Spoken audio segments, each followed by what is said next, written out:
What's up? It's your boy Kevin to turn on this motherfucking YouTube shit. This is serious.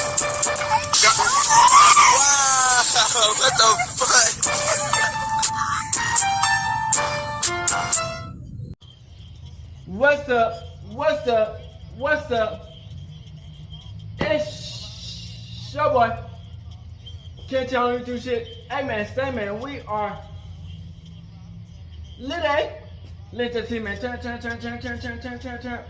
Today, motherfucking day. Straight in outside, big crib in the game. No side shit, man. Hey man, say man, free Palestine, free Congo, Russia do your thing, and Texas stand the fuck up. Hey man, say man, each day, new day, be a better version of yourself. Never let somebody bring you down. Always fight back. Never let somebody tell you who you are, but also never put yourself in a position you don't belong. Stay humble, gang. Hey man, say man, come to the Black Hebrew Israelite as a real Jew, man. Hope y'all enjoy this video and let's get into it. Alright. Boom. Today, motherfucking day. Straight outside, big crib in the game outside. Hey man.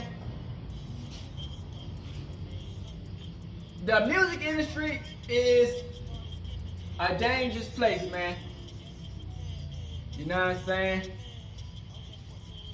As we've seen in a lot of these cases where young black artists, they make it to where they get to, and some BS happens. You know what I'm saying? It's like, once you make it to it, people want to control everything you say, do, and put out. And once you want to have your own life, they will try everything in their power to stop you. If they ain't got control over your money on, over what you say, over your label, contract, they don't want you to make it. Teddy Pendergrass, why the industry hated him so much? You know what I'm saying? And you know, growing up, Teddy Pendergrass, he's way older than my decade. I'm like in the 2000s almost. You know what I'm saying? I'm close to the 2000s, 1997, the 2000s. This nigga are like in the 70s, 80s. But his music is legendary. You dig what I'm saying? Legendary type shit. And, you know, we look back over to see how does certain legendary status figures career goes. And this one is insane. So I hope y'all look through this video for your own and really understand what life can be like. You dig what I'm saying? It's not rainbows and sunshine all the time.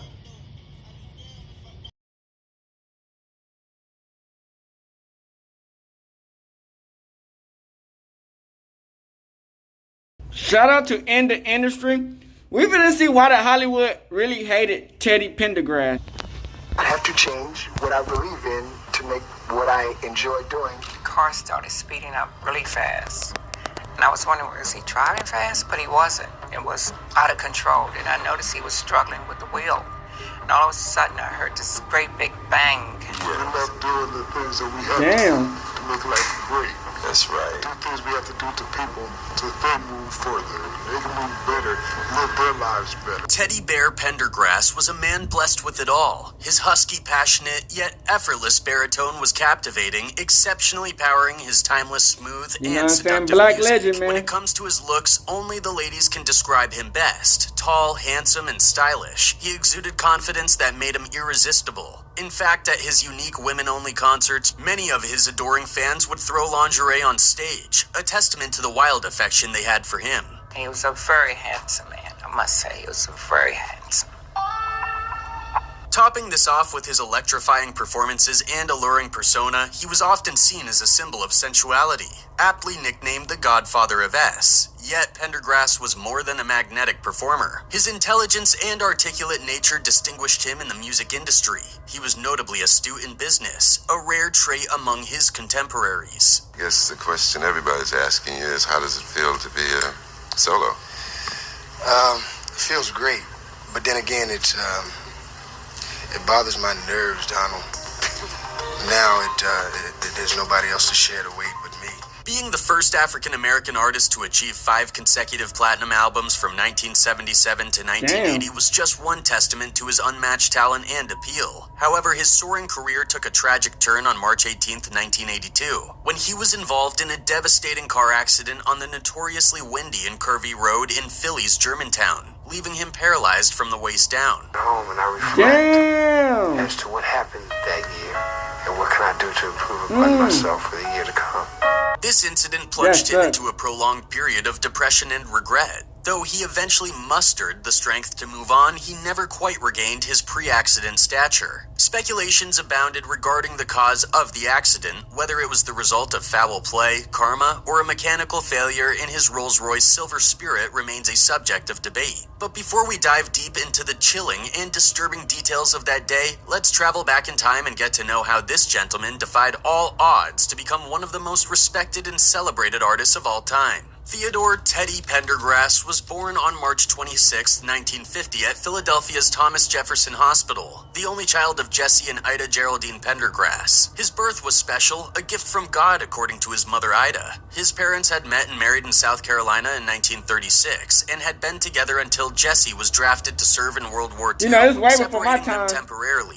During their short periods together, life was challenging, particularly for his mother. Teddy's exposure to the church environment sparked his early interest in music. He began singing as early as age 2 and astonished church congregants at age 3 when he fluently sang the song "If I Could Write a Letter to Heaven." Teddy's upbringing was marked by his mother's steadfast support, ensuring he never lacked care, nutrition, or luxurious activities like ice skating. Beyond this, his academic prowess was evident from his first day at McIntyre Elementary School, where he excelled with ease. Throughout his schooling years, his interest was heavily driven towards music classes, and he never missed being in the choir of the schools he attended. It feels great, but then again, it bothers my nerves, Donald.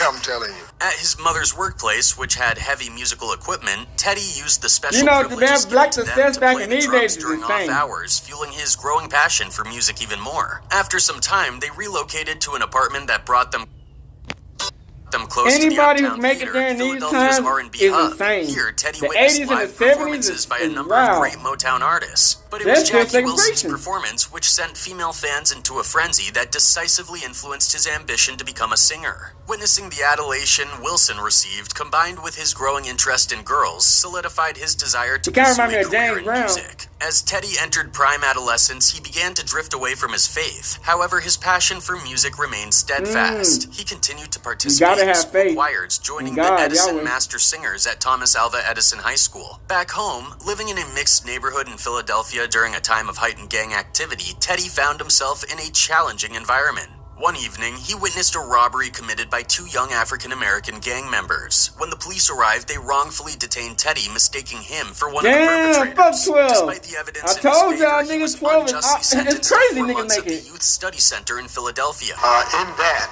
I understand and I began to understand that those are some of the key elements that people are concerned with once you have. Despite these challenges, his commitment to earning an honest living, influenced by his strong Christian upbringing, remained unwavering.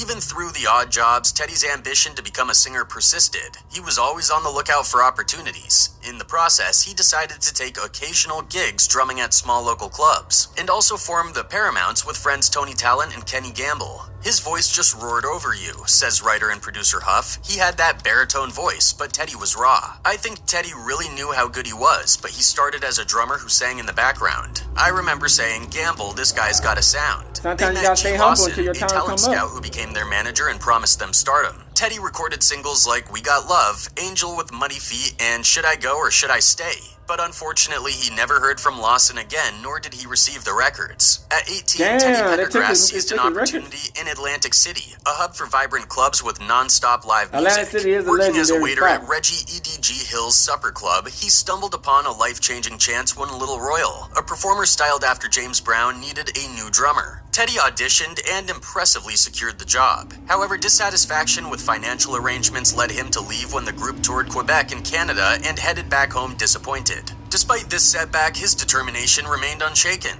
He joined a group called Signs of the Times as a drummer and later moved to the Soul Messengers. Eventually, he was hired by a group called the Cadillacs, where his journey took a significant turn one night while performing with them. Harold Melvin of the well-established Blue Notes recognized Teddy Pendergrass's talent and, seeking fresh talent for his group, offered Teddy a position as a drummer. This decision would soon propel Teddy's career in unforeseen ways. Working with Harold Melvin marked a pivotal moment in Teddy's career, as he often reflected on this period as the most significant in his professional life. He credited Harold with teaching him vital survival skills in the competitive show business world. You're my greatest, my latest, my greatest inspiration.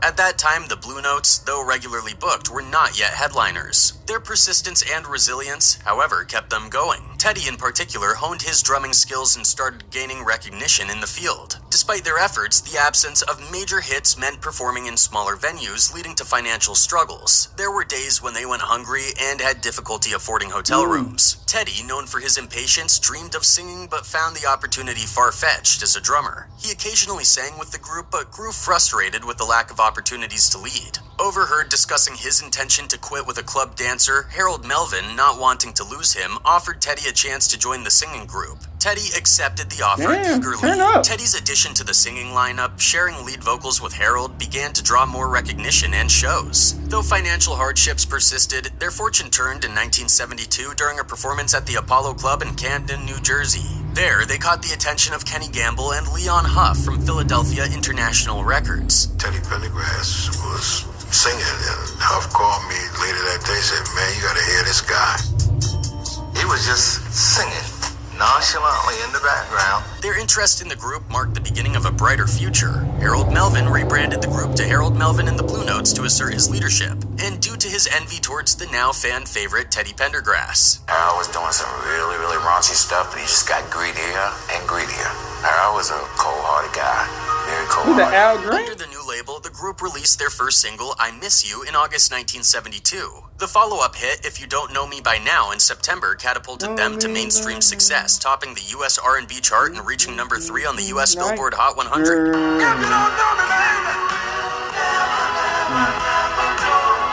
Teddy's success with Harold Melvin and the Blue Notes brought him fame, wealth, and an extravagant lifestyle aligning with his dreams. If there wasn't no Teddy, there wouldn't have been no Blue Notes, says singer Charles Mintz, who recorded with Pendergrass in the mid-60s under the direction of Uplooks Lawson, and producer Jesse Herring.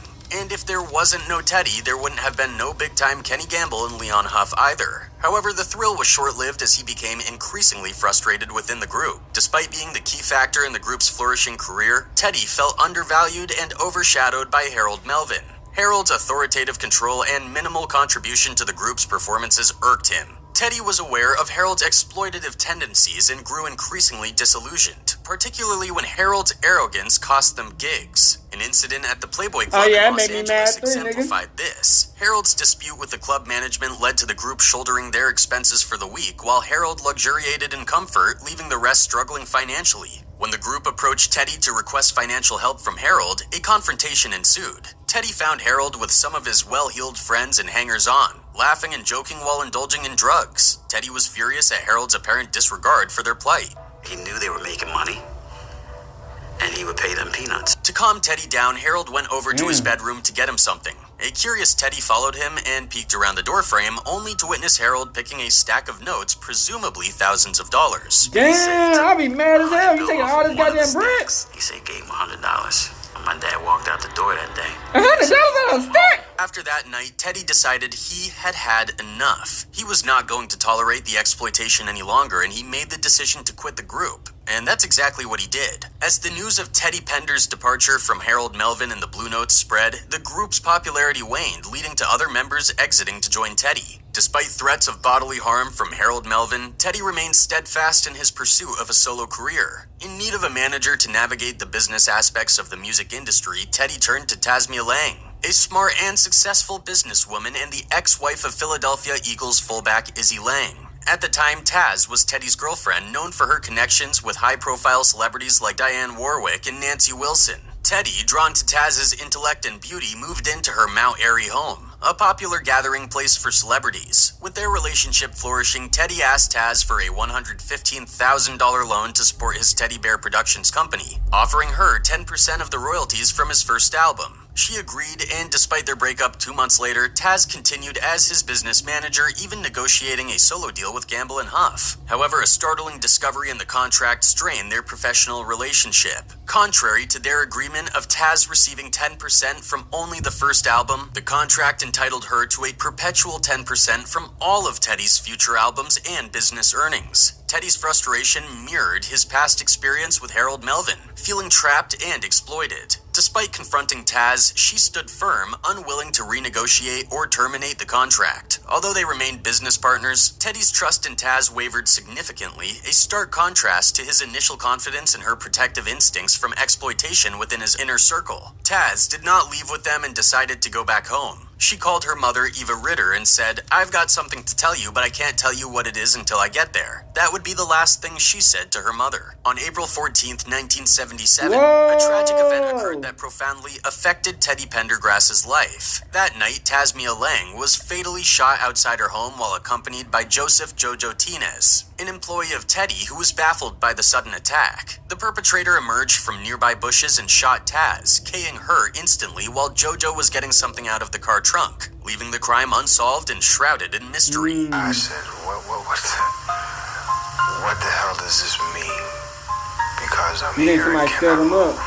The police theorized that someone may have wanted to scare her but instead KO'd her. Jojo Tinez, deeply troubled by the incident, carried the burden of that night until his death in 2013. Taz's funeral took place on April 19, 1977, at the Second Macedonia Baptist Church, with Reverend Jesse Jackson delivering the eulogy. She was interred at Chelton Hill Cemetery in Philadelphia. At the funeral, Teddy faced suspicion and hostility, with some attendees believing he was involved in Taz's M. Detective Edward Hughes said at the time, quote, "If someone was set to KO her, it wasn't a real professional job. If the bullet doesn't go through her arm, all she has is a serious arm injury. But anything's possible, and I wouldn't be surprised if someone had been sent there to scare her." Theories abounded, implicating the Philadelphia Black Mafia and Philadelphia International Records, who were rumored to resent Lang's influence over Teddy's career. Speculation also arose about Teddy's rekindled connections with childhood friends who were now in the Mafia, believed to be a protective measure against Harold Melvin's threats. Tazmia Lang was known for her dedication to Teddy Bear Productions and her efforts to eliminate financial exploitation of Teddy. However, her role may have made her a target.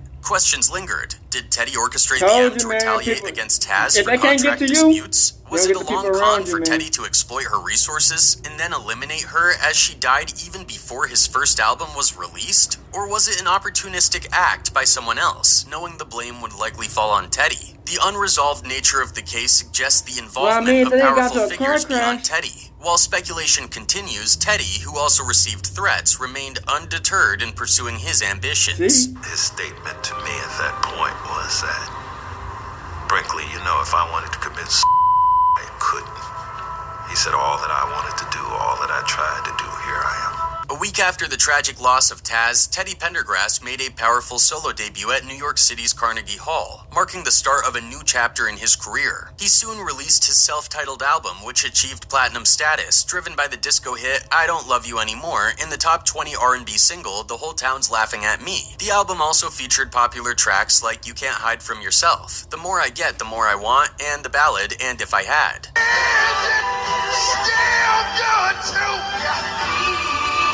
In 1978, Teddy's second album, Life is a Song Worth Singing, hit the shelves with standout singles like Only You and the chart-topping R&B hit Close the Door, cementing his image as a leading S symbol in soul music. The album, which reached double platinum and topped the R&B charts, included hits like Get Up, Get Down, Get Funky, Get Loose, It Don't Hurt Now, and When Somebody Loves You Back. Teddy continued his success with the 1979 albums Teddy and Live Coast to Coast, and the 1980 album TP featuring the hit Love TKO and a duet with Stephanie Mills, Feel the Fire, as well as the Ashford and Simpson composition Is It Still Good to You? I want to feel the fire. Black From history, 1977 to man. 1981, Pendergrass achieved an unprecedented feat, releasing 5 consecutive platinum albums, setting a record for an R&B artist. His skyrocketing popularity led to sold-out concerts and the innovative women-only concerts organized by his manager, Shep Gordon. Turn off the light. and light a candle. These concerts, where fans often threw lingerie on stage and received chocolate-covered teddy bear lollipops, significantly boosted his fame, earning him the nickname the Black Elvis. He even bought a 34-room mansion near Philadelphia akin to Elvis's Graceland. By 1982, Pendergrass had firmly established himself as a top R&B artist, competing with legends like Marvin Gaye and surpassing peers like Barry White. His influence was evident in the R&B genre, inspiring responses from other artists such as the Isley Brothers with their hit Don't Say Goodnight, It's Time for Love, as a homage to this song Turn Off the Lights. Teddy Pendergrass's meteoric rise to fame brought with it an aura of invincibility and a touch of arrogance. He was living a life of luxury, owning horses, a private jet, a variety of high-end cars, and securing lucrative endorsement deals, including with liquor companies. He even launched his own fashion line, the Teddy Pendergrass Celebrity Jeans. However, his success and lifestyle inevitably attracted envy and enemies, not only from his industry achievements, but also from personal missteps. The legendary Rick James, a fellow artist managed by Shep Gordon, allegedly warned Teddy about his reckless behavior and hubris. Teddy's habit of engaging in affairs with other men's wives and his perceived self-importance were sources of conflict. Disputes arose with notable figures like the Isley Brothers, Bobby Womack's crew, and Marvin Gaye, who accused him of imitating his style and having an affair with his wife. Teddy's penchant for speeding often put him on the police radar, and he was a target for mobster extortion attempts. The jealousy and resentment from those he had wronged created a constant threat to his safety. On one occasion, a woman he had wronged during a tour attempted to attack him with a knife backstage, a situation he narrowly escaped due to his quick reaction. This environment of envy and vengeance was a persistent shadow over his otherwise glittering career. On March 18, 1982, just before his 32nd birthday, Teddy Pendergrass experienced a life-altering event in Philadelphia's East Falls area. He recounts in his book, Truly Blessed, how this incident always haunted him. That evening, Teddy, the ladies' man, was at Club Elan with a friend, IETG, when they were approached by Tanika Watson, a person he vaguely remembered from the 70s. Unbeknownst to Teddy, Tanika, born John Watson, had transitioned to a woman in 1977 as she felt she was trapped in the wrong body. It is said that the night was advancing and IET had to work the next day, so Teddy offered to drop her off at her place and requested Tanika to tag along, promising to return her to the club later. He called me over to his car. It was a Rolls Royce, Watson says. I thought he was a pimp because I wasn't used to people really having Rolls Royces. I said, I'm leaving because I have to get up early tomorrow. He said, well, I'm getting ready to leave. That's a transition. So I said, sure. After dropping off IET at her place and heading back to downtown Philadelphia along Lincoln Drive, known for its treacherous curves, his Rolls Royce's brakes failed, and it crashed into a tree, paralyzing Teddy from the chest down. He had a fracture in the neck, which paralyzed him down in the arms and down in the legs. Tanika, interestingly, sustained only minor injuries, sparking various rumors and speculations among fans, including suspicions that she was part of a plot against him. Soon after the accident, Watson tried to reach out to Pendergrass, but she was unsuccessful. I went to the hospital where he was and there was a woman there. She said, well, you're not going to see him before his son does, and she caused this big scene, Watson says. I just left. Investigations revealed that the car's brakes had been tampered with, leading Teddy to successfully sue Rolls-Royce. This raised questions about who would target him, considering his numerous enemies and his penchant for speeding. At the time of the accident, his driver's license had been suspended due to unpaid parking tickets, and it was later discovered that his other cars had also been tampered with. Just a week before the incident, he had been involved in a minor crash in his Maserati. Teddy believed the police might have been involved, having previously sued them for harassment. It goes without saying that the tragedy struck just as he was about to turn only 32 years old and had not even hit his peak, and that he was just on the verge of superstardom when it was all taken away from him.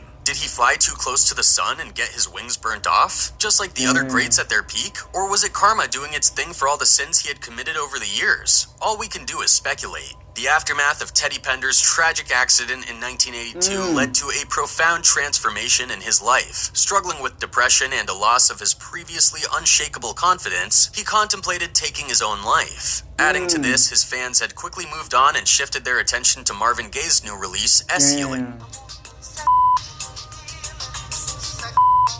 That's why I said kind of remember Marvin Gaye. After a year of rehabilitation and coming to terms with his condition, Teddy made a comeback by signing with Elektra Asylum in 1983. His album Love Language achieved gold status in '84, while Philadelphia International released 2 albums of his unreleased tracks, This One's For You in 1982 and Heaven Only Knows in 1983.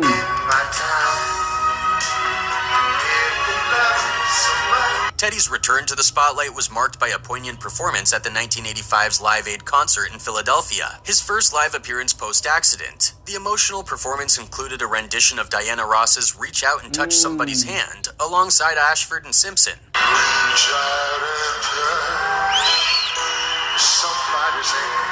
In front of a live audience of over 99,000 and 1.5 billion TV viewers. I am truly grateful to be here today. It just shows you, man, it can all get taken away. That same year, he released the album Working It Back. But just when things looked like they were going back to normal, tragedy struck again. On July 3rd, 1986, Teddy was critically injured when the specially equipped vans he was driving slammed into a telephone pole. Damn! He suffered internal bleeding and underwent abdominal surgery to determine the extent of his injuries. They tried to Despite kill these him challenges, again! he continued to produce music with albums like Joy in 1988, whose title track went to #1 on the R&B charts for 2 weeks, and Little More Magic in 1993. The latter half of the 90s found Pendergrass recording for the Surefire Wind-Up label. His autobiography, Truly Blessed, was published in '91. But from then on, he mostly retreated from the public eye, heavily attributed to health issues. On June 5th, 2009, Pendergrass underwent a successful surgery for colon cancer and returned home to recover. A few weeks later, he returned to the hospital with respiratory issues. After 7 months, he sadly died of respiratory failure on January 13th, 2010, with his wife Joan by his side at Bryn Mawr Hospital, aged 59. You may now he's 59. your bride. Come here, woman.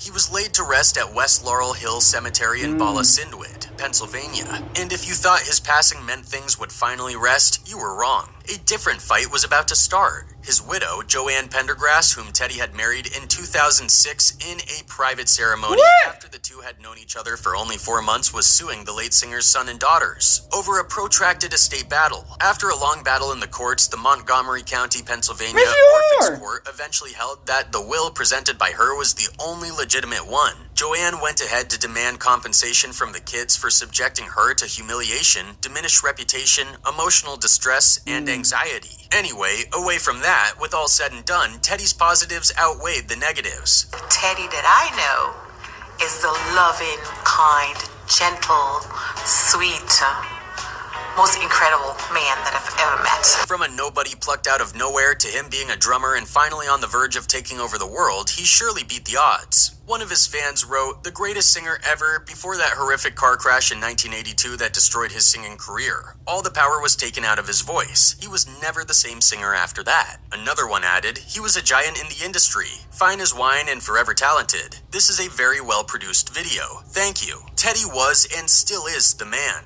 No one around today can fill his shoes or even come close. He's been imitated several times but will never be duplicated. He is the last of his kind, a true legend. We can only imagine what he could have achieved had he not been involved in the accident. How quickly things turned only showed how sharp the curve of life is. Finally, let's forget about what happened that night. Let's celebrate him for sharing with us his God-given gift.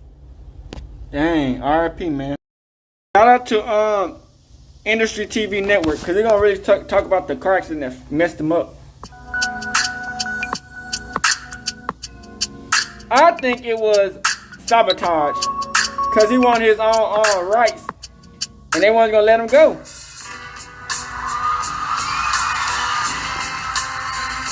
You did?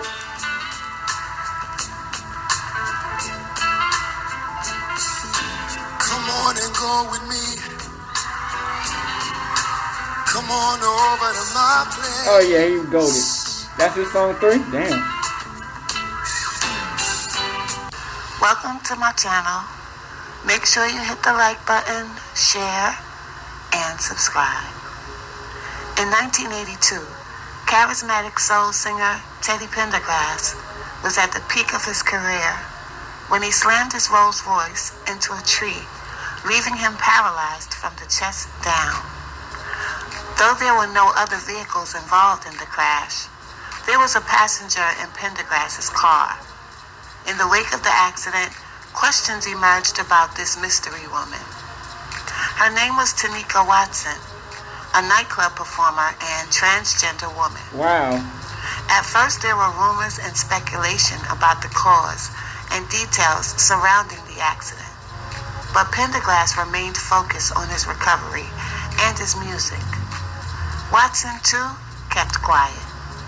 In fact, in the 30 years since the accident, Watson has rarely spoken about what happened that day or about the nature of her relationship with Pendergrass. Now in an interview, well, this was a while back, she did an interview with Oprah. Like many Pendergrass fans, Watson admired the popular artist. Teddy was a big star, she remembers. His music was always playing. You couldn't get any bigger than he was, and he was a very handsome man, I must say. Back then, Watson, a former sex worker, lived near the studio where Pendergrass recorded his music, and one day she saw him walking down the street. He called me over to his car. It was a Rolls Royce, Watson says. I thought he was a PIMP because I wasn't used to people really having Rolls Royces. Instead of talking with Pendergrass, Watson says she ran away. The other time they met was at a popular club in Philadelphia, that's crazy, where Watson was working as a nightclub entertainer and model. The two struck up a conversation, and when Watson said it was time for her to go home, Pendergrass offered her a ride. That's when both of their lives would change. First, the car started speeding up really fast, and I was wondering, was he driving fast? But he wasn't. It was out of control, Watson says. Then I noticed he was struggling with the wheel, and all of a sudden I heard this great big bang. The next moments were a blur. The next thing I knew, the press was there, she says. Watson was relatively unhurt. She had contusions and a chipped tooth. Damn. So she boarded the ambulance with Pendergrass and accompanied him to the hospital. She didn't stay, however, and only learned about Pendergrass's paralysis when it was reported in the newspapers. Soon after the accident, Watson tried to reach out to Pendergrass, but was unsuccessful. I went to the hospital where he was, and there was a woman there, she said. Well, you're not going to see him before his son This changed his whole and life. She caused this big scene, Watson and all says. his cars are messed up. I just left. That's crazy. 2 days after the accident, news broke of Watson's past, including the gender confirmation surgery she'd undergone 5 years prior. I don't think Teddy knew about my transition at all, she says today, and her multiple arrests for prostitution. In light of these facts, Damn, she didn't tell that he rumors was that he was a Watson and man? Pendergrass were intimately involved during the moment of the crash. The hardest He thing set for him me up. to read was for them to insinuate that there was an X act going on, she says. There wasn't. Watson was dropped by her modeling agency before her career could even get off the ground, and says that she was forced back into X work to support herself. She also became addicted to drugs. The doctor started giving me Valium, and the Valium made me feel like I could deal with things better. I got hooked on them, Watson admits. I became strung out on drugs later. In 2002, Watson finally got her chance to meet with Pendergrass.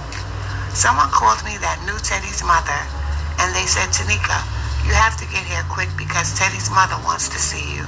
So I got myself together and went to where his mother was. She said, if you want to talk to Teddy, he's out in the car. That's when Watson and Pendergrass came face to face for the first time in 3 decades. We didn't have much to say to each other, but it was the closure that I needed, she says. I had been through a lot, Bitch, you a man. and I'm sure he had too. Get your bitch up. I was clean and sober, and I you. had me back. That's I had wild. my strength back. Now this is the story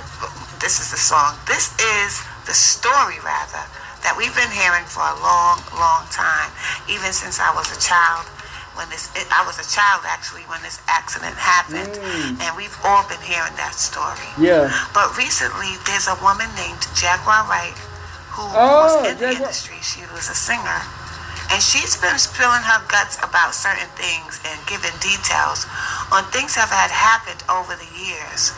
And she's been spilling details that most of us knew nothing about. Yeah. This is what she had to say about this terrible crash that happened with Teddy Pendergrass. Teddy Pendergrass. Explain it. Everyone talks about his demise because it all began with the car accident and him with the transgender woman.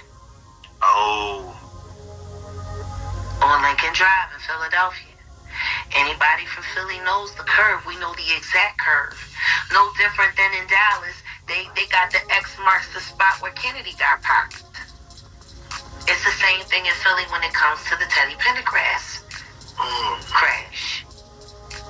And the part that I have a problem with, because I'm about to hurt a lot of people's feelings right now. But Philly's fucked all the shit, so maybe if we start telling the truth, some things can change. There were 3 people in that car. Whoa! Not 2. Uncle Teddy and the transgender woman was in the front seat, but there was another woman in the back seat. Her husband was an NBA star. Her husband's name was Julius Irving. What? Her name was Turquoise. And she was a disruptor behind the scenes for many years. She fucked over a lot of people for the labels. When they needed somebody tuned up, somebody done this, they called Turquoise. She's the one that brought the transgender woman, the cocaine, and the alcohol into their car. And when the crash happened, the Sixers made sure that a fixer came to get Turquoise out and make sure that her name never made it to the press. And instead, they left Teddy Pendergrass to look like he was just some wild freakazoid that had lost his mind. And he ended up in a wheelchair for the rest of his life. Wow. And yet, the person who was the facilitator I gotta take the video. has never been mentioned publicly until now.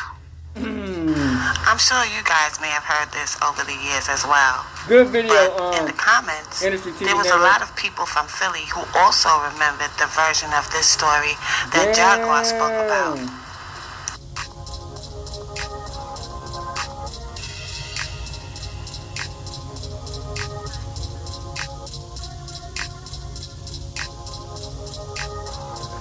Damn.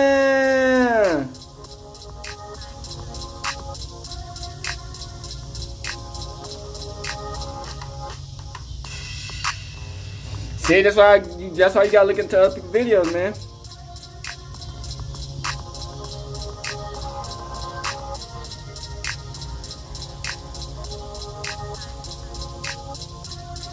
Damn. They try to take him out. Cause he wasn't. It's like that all the time. If you don't listen to what they motherfuckers gotta say, they'll take your ass out. Damn. Now I just clicked this video on by like whim. You know what I'm saying? I felt like this video was gonna be good. You know, God make videos pop up in mysterious ways, man.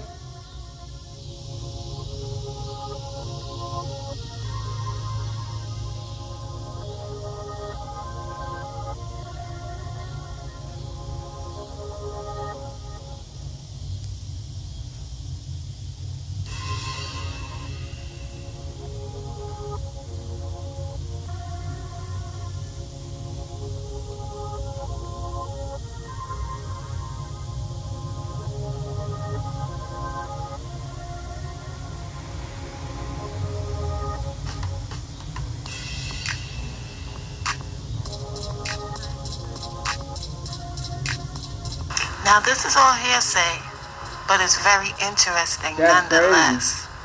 And lately, I've been hearing a lot of stories about people like this in the industry who are fixers and people that they send off when they want to make sure that, you know, a certain occurrence happens. So I just found this to be very, very interesting. It is interesting. Let me know what you guys think in the comments. Hey, that shit is real. Peace and love. Shout out to this lady. Cause, hey, I would never even thought about that. Damn, I knew about this.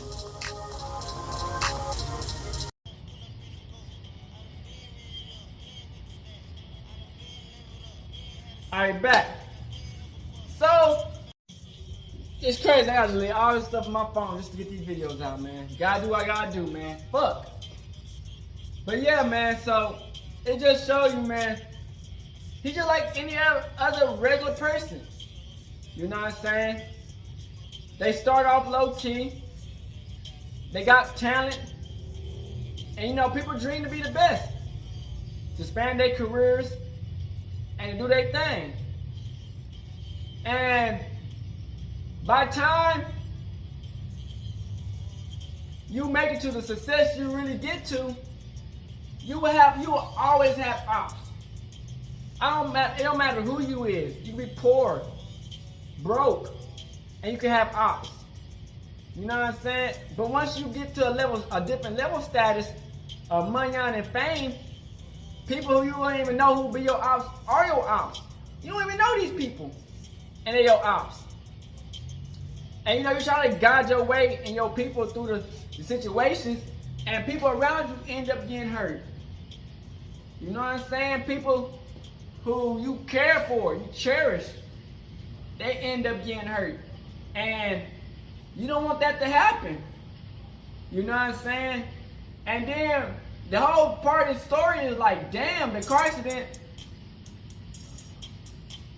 it was more than one car that was fucked up and tampered with outside of that one car he was driving. So it was a setup. And it could be the industry, the government, whoever it is. And Jaguar, she owned it. Like I said, man, shout out to all the people I got the YouTube videos from. Jaguar called it out. That the people were using people to try to get rid of him. I just tell people, man, stay protected, stay cared for, and don't let people in your bubble that you don't know until it's meant to be. Sometimes shit don't happen because it's not meant to happen. You know what I'm saying?